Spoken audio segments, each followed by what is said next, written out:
kakak salah paham. Manes sani dong. Jangkit lihat statusnya, Deng. Lihat Ki, Tidak salah Nabila nenekku, jangan cari cewek rasa janda. Nanti kamu salah merasakannya. Biar janda tapi rasa perawan.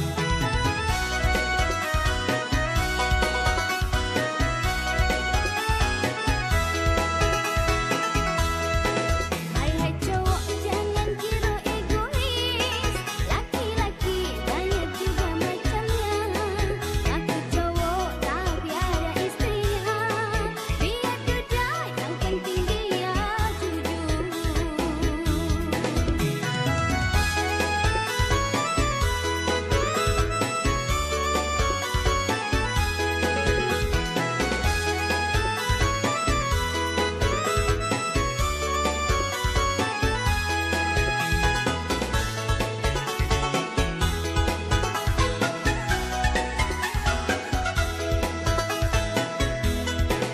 Kenapa banyak janda yang laku?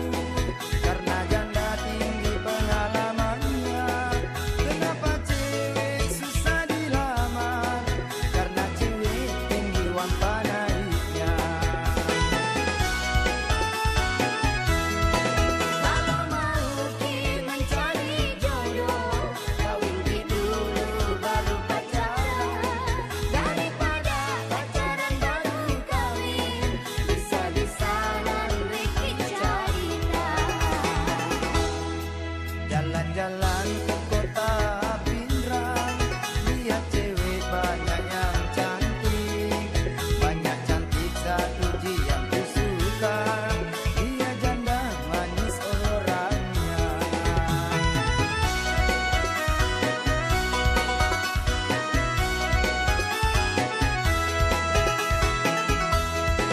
Hai cowok siapa yang kau singgih?